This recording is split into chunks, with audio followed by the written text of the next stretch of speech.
Hello guys, आपका मेरे channel smart study में स्वागत है। आज हम क्लास 7th का हिंदी का मिड टर्म एग्जामिनेशन का क्वेश्चन पेपर देखते हैं। तो आइए स्टार्ट करते हैं। सबसे पहले एक पैराग्राफ दिया गया है, उसे रीड करते हैं, फिर आंसर्स को सॉल्व करते हैं। श्यामा दोनों हाथों से स्टूल पकड़े थी। स्टूल के चारों टांगे बराबर न होने के कारण जिस तरफ ज्यादा दबाव पड़ रहा था जरा सा हिल जाता था। उस वक्त केशव को कितनी तकलीफ उठानी पड़ती थी यह उसी का दिल जानता है। दोनों हाथों से कार्निस पकड़ लेता और श्यामा को दबी हुई आवाज से डांटता, अच्छी तरह से पकड़ वरना उतर कर मारूंगा। अब क्वेश्चन देखते हैं। कार्निस को दोनों हाथों से कौन पकड़ लेता था? केशव। नेक्स्ट देखते हैं क्वेश्चन क्या है। केशव को तकलीफ क्यों उठानी पड़ी? स्टूल हिलने के कारण। क्या आंसर यहाँ पे सही हो जाएगा? नेक्स्ट देखते हैं। वो चिड़िया जो चोंच मारकर दूध भरे जूड़ी के दाने रुचि से रस से खा लेती थी, वह छोटी संतोषी चिड़िया नीले पंखों वाली मैं हूँ, मुझे अन्न से बहुत प्यार है। अब इसी से रिलेटेड क्वेश्चन है। पहला क्या है? चिड़िया का स्वभाव कैसा था? संतोषी। चिड़िया रुचि से रस से क्या खा लेती थी? अन्न के दाने। तो क्या आंसर यहाँ पे सही हो जाएगा। नेक्स्ट देखिए, कुछ मार्क्स अलग लगे हैं तो आप ध्यान से करिएगा आंसर्स ना। नेक्स्ट देखिए, पेड़ पर नीला मोर बैठा है, वाक्य में विशेषण बताइए। तो नीला यहाँ पर विशेषण हो जाएगा। क्या तुम विद्यालय गए थे? वाक्य में विराम चिन्ह लगेगा। कौन सा? प्रश्न चिन्ह लगेगा, क्योंकि प्रश्न पूछा गया ना। जब भी प्रश्न पूछा जाता है तो प्रश्न चिन्ह लगता है।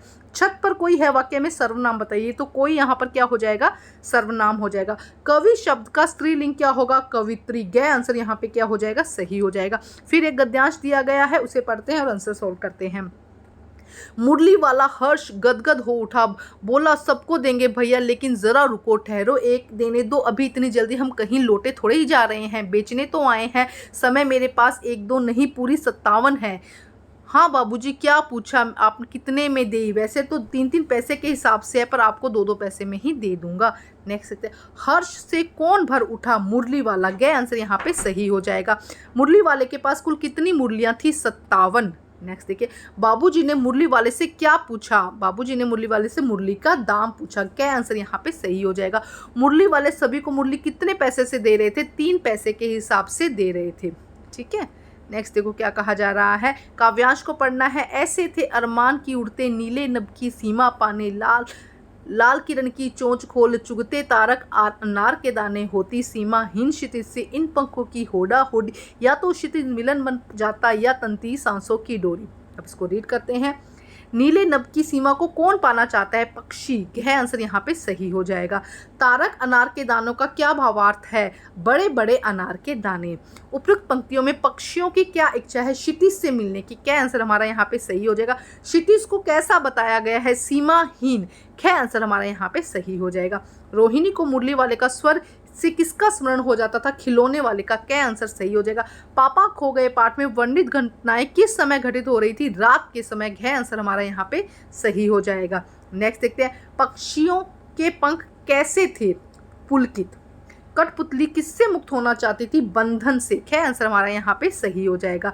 अब यहाँ पे व्याकरण है कुछ क्वेश्चन। द्वंद्व समास का एक उदाहरण दीजिए। तो माता पिता, भाई बहन, दाल चावल, जहाँ पे भी इस तरह का योजक चिन्ह आता है उसमें क्या हो जाता है? द्वंद्व समास हो जाता है। मुझे विद्यालय जाना है में रेखांकित शब्द मुझे का भेद बताइए। पुरुषवाचक सर्वनाम। क्या हो जाएगा? पुरुषवाचक सर्वनाम। सोना या सोन शब्द से नए शब्द बनाइए। सोन पापड़ी या सोन हलवा, कुछ भी आप लिख सकते हैं। मिठाई वाला का बहुवचन बनाइए मिठाइयाँ। नेक्स्ट देखते हैं प्रश्न नंबर 9। मिठाइयाँ वाला पाठ में फेरी वाला विभिन्न रूप में क्या बनकर आया? कभी मुरली वाला, कभी खिलौने वाला। मिठाई वाला पाठ में चुन्नू और मुन्नू की माँ का क्या नाम था? रोहिणी। पापा खो गए पाठ में चोरी चोरी चिट्ठियाँ कौन सा पात्र पढ़ लेता था? लाल ताऊ या लेटर बॉक्स आप लिख सकते हैं। पापा खो गए पाठ में सिनेमा के पोस्टर पे किसकी आकृति बनी हुई थी? नाचने की भंगिना की एक औरत की आकृति बनी हुई थी। नेक्स्ट देखते हैं प्रश्न यहाँ पर। प्रश्न नंबर 10 देखिए। हम पंछी उन्मुक्त गगन के कविता के अनुसार पक्षी कहाँ रहकर अपनी गति और उड़ान भूल जाते हैं? पिंजरे में रहकर अपनी गति और उड़ान भूल जाते हैं।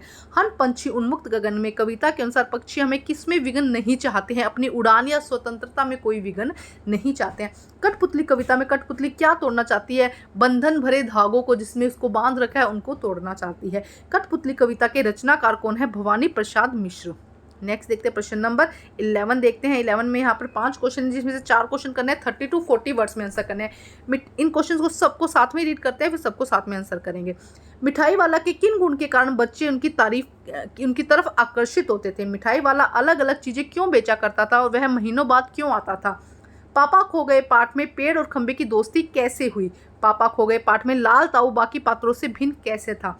पापा खो गए पाठ में बच्ची को बचाने पात्रों में से एक सजीव पात्र था, उसका नाम लिखिए और कौन सी मजेदार बात लगी है बताइए। तो इन पांचों के आंसर हम साथ में करते हैं। तो पहले का आंसर देखते हैं। मिठाई वाला मधुर आवाज में गा गा कर अपनी चीजों की विशेषता बताना, बच्चों के मन की पसंद की चीज लाना, लाभ कमाने के चक्कर में न रहना, बच्चों से अपनापन दिखाना, कोमल और प्रेम पूर्ण व्यवहार करना, ऐसी विशेषताएं थी जो बच्चे बड़ों को भी उसकी ओर खींची चली आती थी। सेकंड क्वेश्चन देखते हैं। बच्चे एक चीज से उब न जाए इसीलिए मिठाई वाला अलग अलग चीजें बेचता था। बच्चों को उत्सुकता बनाए रखने के लिए वह महीनों बाद आता था। साथ ही चीजें न मिलने वाले बच्चों से रोए ऐसा मिठाई वाला नहीं चाहता था। एक बार जोरों से आंधी आने के कारण खंभा पेड़ के ऊपर से गिर जाता है। उस समय पेड़ उसे संभाल लेता है। वह इसी प्रयास में जख्मी हो जाता है। इस घटना के बाद जो खंभे का गुरूर था वो खत्म हो जाता है और अंत में दोनों की दोस्ती हो जाती है। लाल ताऊ पढ़ा लिखा, बुद्धिमान, हंसमुख और मिलनसार था। वह नीरस वातावरण को भी भजनों और गानों से सरस बना देता था, इसीलिए वह अन्य पात्रों से भिन्न था। नेक्स्ट क्वेश्चन देखते हैं।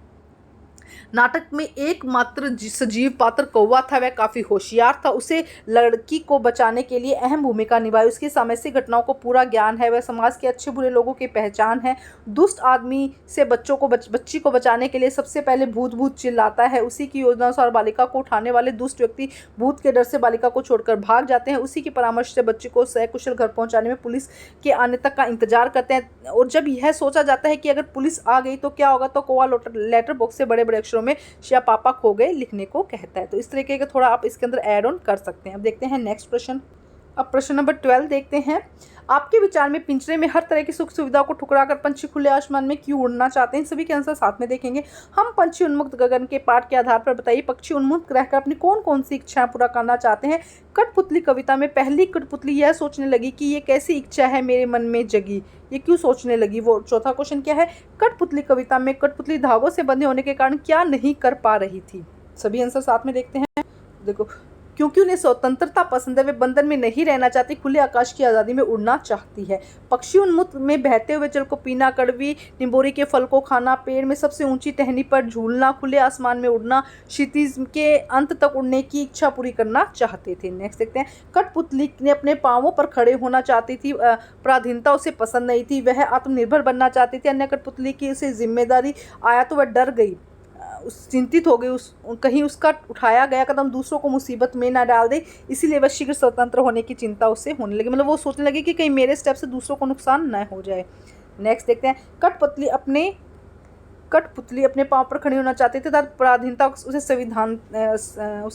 पराधीनता उसे पसंद नहीं थी। वह आत्मनिर्भर बनना चाहती, परंतु जब उसे अन्य कठपुतलियों की जिम्मेदारी का ख्याल आया तो वह डर गई और चिंतित हो गई कि कहीं उसका उठाया कदम दूसरों के लिए मुसीबत न बन जाए, इसलिए वह शीघ्र स्वतंत्र होने में चिंतित होने लगी। फोर्थ क्वेश्चन देखते हैं। कठपुतली का गुस्सा इसलिए आया क्योंकि वह हमेशा दूसरों के इशारों पे नाचती है। उसे चारों ओर से धागों से बंधन से बांध रखा है। वह दूसरों की आज्ञाओं का पालन करते हुए थक गई है। अब वह अपने पांव पर खड़ी होना चाहती है और आत्मनिर्भर होना चाहती है। उसके बाद प्रश्न नंबर 13 है। आपको एक अनुच्छेद लिखना है। वृक्षारोपण का महत्व, विद्यालय का खेल दिवस समारोह और मेरा प्रिय मित्र या सहेली। उसके बाद क्वेश्चन नंबर 4 में आपको क्या लिखना है? यहाँ पर देखिए, अवकाश के लिए प्रधानाचार्य को पत्र लिखना है अथवा खेलकूद का महत्व बताते हुए अपनी छोटी बहन को पत्र लिखना। तो ये कुछ क्वेश्चन अगर कमेंट करेंगे तो मैं ज़रूर आप लोगों के लिए बना दूंगी। एग्जैक्ट ऐसा पेपर नहीं आएगा, लेकिन इंपॉर्टेंट क्वेश्चन है, रिपीटेड होने के चांसेस है। Thank you guys.